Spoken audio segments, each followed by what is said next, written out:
Para que un pecado sea tal, o un hábito, o un comportamiento llegue a ser pecado, se necesitan 3 condiciones.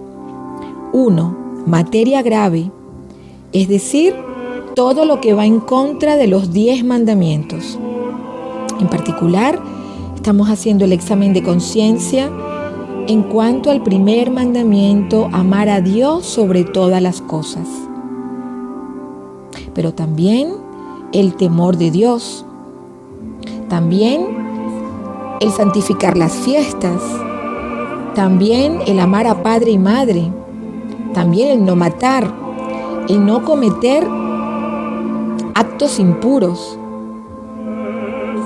También el no robar, el no mentir, el no cometer tampoco pensamientos impuros y no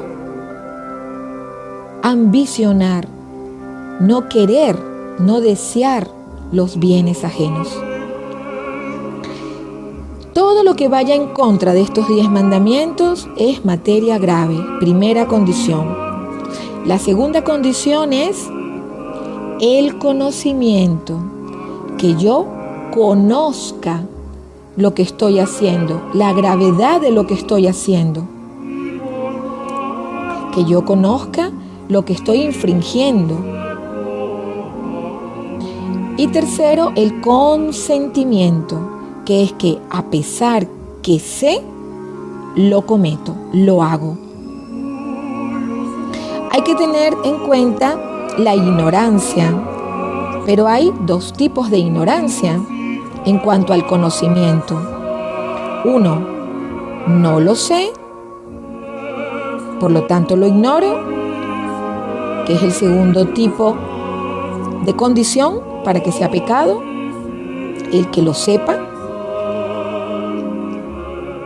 Y otro tipo de ignorancia es lo sé, pero no lo miro, es decir, lo ignoro. Como decimos, ignoro a Jacinta, ignoro a Lupita. Sé que está ahí, pero no lo miro. Hay ignorancia, pero en el sentido de que sé que está allí, pero no lo miro, entonces sí se tiene conocimiento y sí estaríamos en los 3 elementos que formalizan lo que es el pecado.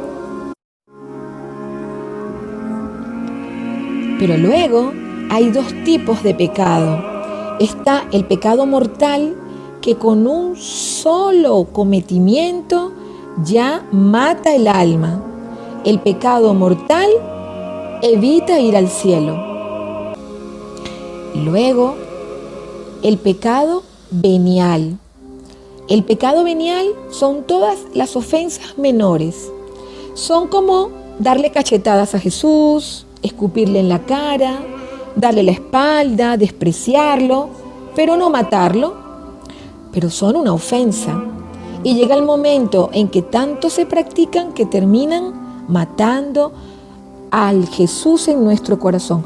Terminan matando la imagen de nosotros, que tenemos en nosotros de Jesús. Y terminan apartándonos y quitándonos la verdad, la libertad, y nos convierten en esclavos del pecado y del mal.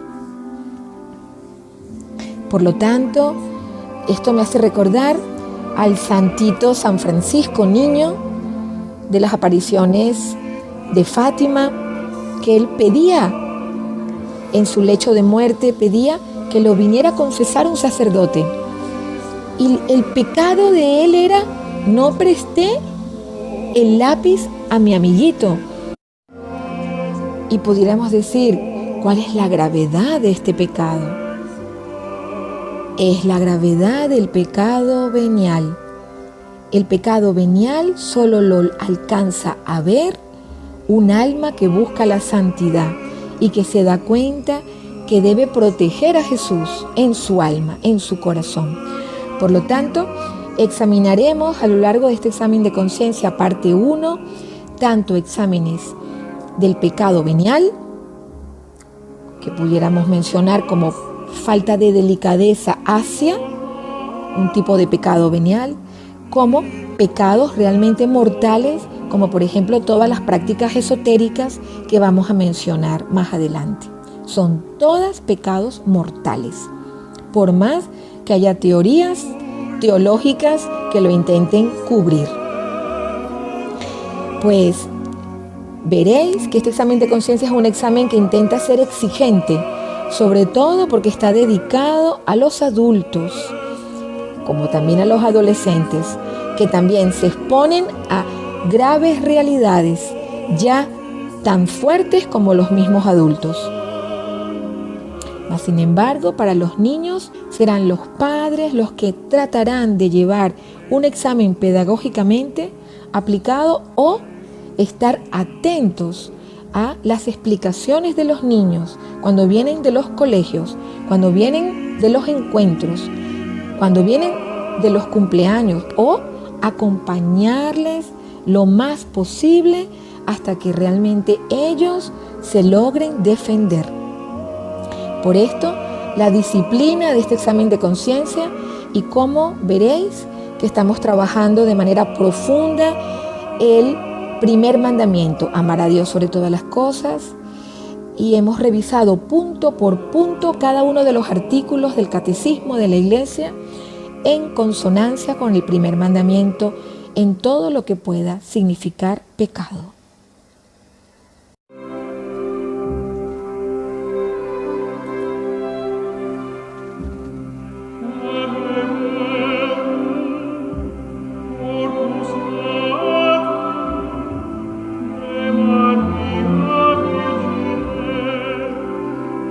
Examen de conciencia de los grupos de oración de padres, niños y adolescentes. Este especialmente dedicado a los adultos y adolescentes. Hermanos mayores, tíos, sobrinos mayores, abuelos, miembros de la familia adulta. Iniciaremos un camino de santidad con el examen de conciencia según los mandamientos. Parte 1. Examinando detenidamente el mandamiento número 1. Y después, preguntas generales que se referirán al resto de los 9 mandamientos. 10 mandamientos en total. Estos pasos serán: primero, un examen de conciencia con esta misma guía que estamos entregando en forma de PDF, para lo cual este enlace auditivo visual servirá de apoyo y de explicación. ¿Por qué?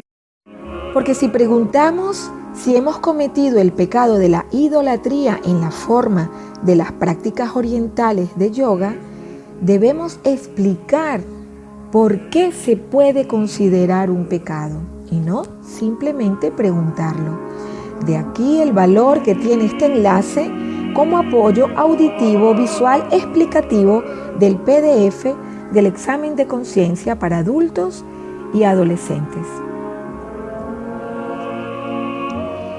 Entonces, número 1, el examen de conciencia, como veníamos diciendo, con esta guía auditiva visual y con el formato de PDF en nuestras manos.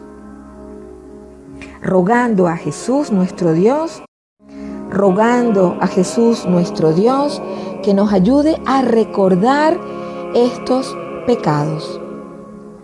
Número 2, el segundo paso en este itinerario de santidad es el dolor sincero y rechazo de los pecados. El tercer paso, proponernos cambiar y no querer repetir nunca más los mismos pecados, apartándonos del medio que nos llevaría a repetirlos. El cuarto paso, confesarnos de manera íntegra, que significa sin seleccionar los pecados fáciles y guardarnos, escondernos de los pecados difíciles de comunicar. El quinto, cumplir la penitencia que nos haya sido impuesta por el sacerdote. El sexto, reparar siempre con alegría. ¿Esto qué significa? Que durante toda la vida, si mi pecado es el orgullo, pues voy reparando con actos de humildad, por ejemplo. O si mi pecado es la ira, voy reparando con actos de docilidad durante toda mi vida. Séptimo paso. Después de hacer toda esta confesión, tratar de estar muy cerca de los sacramentos y de la adoración al Santísimo, muy particularmente la Eucaristía dominical. Esto significa acercarnos al Señor de los señores, al Rey de Reyes, todos los domingos. Y la confesión, tratando de hacerla mensual. Consideración. Dice Jesús: sed santos como mi Padre es santo. De aquí la importancia de un profundo examen de conciencia. Para ello tenemos que tener las ideas claras. Es imposible ser santos sin luchar contra nuestros propios defectos y límites, dificultades interiores y también, por supuesto, contra los pecados. Para ello hay que conocer los propios defectos de la personalidad. Con estos defectos temperamentalmente no se alcanza el cielo, ni tampoco se alcanza el cielo con los pecados. Por lo tanto, como hemos visto, es un binomio entre las malas acciones que pueden ser consideradas pecados y también todo aquello que forma parte de nuestra personalidad o carácter, que también se convierte en un límite para llegar al cielo. Los defectos nos hacen débiles y vulnerables a los malos hábitos que llevan a los vicios. Un hábito repetido, cuando se convierte en un mal hábito, se convierte en un vicio. Los vicios son costumbres desviadas que llegan a ser plenamente formas de pecado. Un pecado es todo lo que ofende, daña, deteriora o destruye nuestra alma y nuestro cuerpo, desfigurando la imagen de Dios en nosotros. No se puede entrar con pecados al cielo, por lo que quedan 3 situaciones y lugares posibles, o estados del alma, también llamados así. Es decir, que renunciando al pecado, quedarían estas 3 situaciones. A. Salvarnos eternamente para la vida eterna, porque hemos rechazado, como hemos dicho ya, el pecado y luchado contra él sin desfallecer. Y Dios, aunque somos limitados, al ver nuestra recta intención, siempre nos completará aquello que no hemos logrado. Esa es la verdadera expresión de lo que queremos decir por redención. Nos redime Jesús con sus méritos. Y si hemos luchado contra el pecado, Él nos completa aquello que por nuestra propia naturaleza no hayamos podido lograr, porque nuestra naturaleza es imperfecta. Basta la recta y perfecta lucha. B. Haber luchado contra el pecado, pero no de manera perfecta. Por lo tanto, salvarnos eternamente a pesar de estos pecados, pero por no haber luchado con entereza, por una decisión misteriosa de Dios y omnipotente, Él, a pesar de todo, salva. Mas, sin embargo, no vamos al cielo, sino pasamos por un terrible y dolorosísimo purgatorio, en donde tenemos ahora sin el cuerpo, porque hemos fallecido, el tiempo de gracia, el tiempo de vida ha terminado, debemos poco a poco, ese poco a poco está en el misterio de Dios, en un tiempo que ya forma parte de Dios, ir purgando y purificando aquello que no hicimos en vida Y ahora tenemos que hacerlo de manera muy dolorosa porque no tenemos el cuerpo como herramienta de santidad. Por eso el cuerpo es tan importante y es templo de Dios, porque nos permite alcanzar el cielo si trabaja al unísono con el alma. C, tercera posibilidad, no haber luchado en contra del pecado y condenarse eternamente para la muerte eterna. Entonces estaría el estado del infierno. ¿Por qué? Porque se ha acabado el tiempo de gracia para cambiar. No nos hemos arrepentido de ninguna forma. Nos sobreviene, como he comentado, la muerte y no habiendo intención de cambio, sobreviene, por lo tanto, la consecuencia que es la muerte eterna. Todo esto entra dentro del misterio de Dios. Son realidades reveladas. Nos ponemos en presencia de Dios. Oh Dios, misericordia, Dios mío, por tu bondad borra mi culpa. Ayúdame a recordar todos mis pecados para que pueda arrepentirme de ellos y confesarlos debidamente, de modo que no quede en mi alma la mancha de la culpa y bien limpiecito pueda entrar cuando sea el momento que tú me llames, esté preparado, que no sabemos el momento ni la hora en que tú nos puedes llamar, estemos preparados para, por tu misericordia, alcanzar el cielo. Petición: Señor, que yo me conozca para poder coger mi cruz y seguirte al cielo.